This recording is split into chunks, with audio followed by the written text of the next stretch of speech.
ምናምን ዓመት አካባቢ አንድ አካባቢ አዲስ አበባ ዙሪያ ሄድን። አዲስ አበባ ዙሪያ ሄደን ከውጭ አንድ ሼኽ መጥተው ነበር። ሼኽ መሐመድ ሐሰን አብዱል ቃድር ይባላሉ ረሂመሁላህ። ሼኽ ታውቋቸው ይመስለኛል። ሼኽ መሐመድ ሐሰን አብዱል ቃድር ጋር አብረን እያለን ይህን ሰው እየጠይቃሉኝ ስለ ኢስላም ጠይቀዋሉኝ። የሆነ ነገር ጠየቁት፣ አልቻለም። የሆነ ጎረምሳ ደግሞ የ15 የ16 ዓመት የሚሆን ልጅ አብሮ እዚያ ቁርአን ይቀራሉ ከምንላቸው ልጆች ነበርና ገና አዲስ ነው የመጣው አለ። አላህና ነብይ ምንና ምን ናቸው ብለህ ጠይቅ አሉኝ። እኔን ወንድማማቾች ናቸው አለን። ስንጠይቀው ወንድማማቾች ይመስሉኛል አለ። ሼኽ መሐመድ ሐሰን መሐመድ ኑር ረሂመሁላህ እሳቸውም ነበሩ። ትልቁና ትንሹ ማን ነው? ማን ነው ትልቁ በልና ጠይቃሉኝ።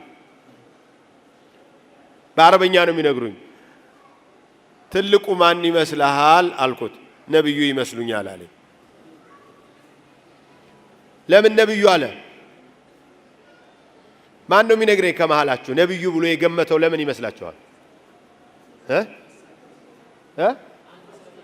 አንቱ ስለተባሉ አይደል? አዎ እሱ እንደ የሆነ ነገር ላኢላሃ ኢላላህ። እሳቸውን አንቱ ብለን ነው የምናወራው፣ አላህን ግን አንተ ነው የምንለው አሉ። እንዴ ይሄ ክስተት ምንድነው? ሌላ ቦታም ሰምቻለሁ አልኳቸው። ታዲያ ይሄ እኮ እናንተ እንደ ምሳሌ ስታወሩት ትምህርት መስሎት እኮ ይዞት ሊሆን ይችላል ሌላ ሰው አሉኝ። አላህና ነብዩን እኔ የማውቀው ሰው ደግሞ በአላህ መማል እና በነብዩ መማል ሁለት እኩል አይደለም አለኝ። እኔ እኮ ፊቂህ ቀራሁ ብዬ ይችኑ የሞካከርኳትን ወክሬ እኮ ነው አይማልም ሊለይ ነው ብዬ እንዴት ምናምን ስለው እንዴ በነብዩ መማል ቀልድ አይደለም አለኝ።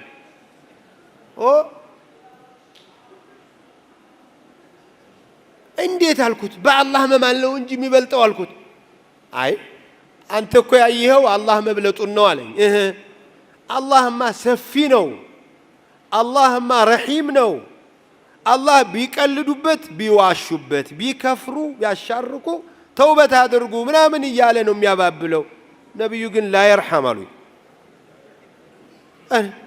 እንዲህ ነው እንዲያው እሳቸው ምንም ቢሆኑ ያው ጠበብ ያሉ ናቸው፣ ሊጨክኑ ይችላሉ ማለት ነው። የታባህ በውሸት ለኔ ከማልክ ብለው ዝግት ሊያረጉት ይችላሉ ማለት እኮ ነው።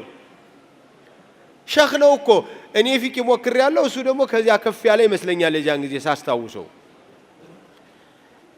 በዑለማ ደረጃ ይሄን ያህል በነብዩ መማል ክልክል ነው ብሎ ማስተማር እኮ አይደለም፣ በአላህ ከመማል ይበልጣል ተብሎ የሚማርበት ጊዜና የነበር ነው እኮ። ይሄንን ኡማ ነው እኮ ማስተማር አለብን የምንለው። ዑለማኡ የነብዩን አለይሂ ሰላቱ ወሰላም ወራሽነት ተረክብ ያለው ብሎ የወሰደ ሰው ኃላፊነቱን መወጣት አለበት። فليبلغ الشاهد منكم الغائب حجة الوداع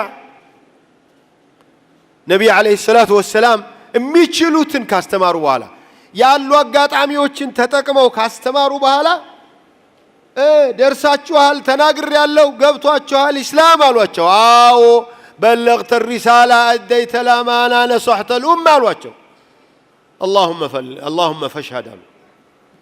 ከዚያስ እንግዲህ ነግረህናል ካላችሁኝ ሰምተናል ካላችሁኝ فليبلغ الشاهد منكم አሁን እዚህ ያለ እኔ ጋር ያለ ሰው ያድርስልኝ፣ ላልሰማ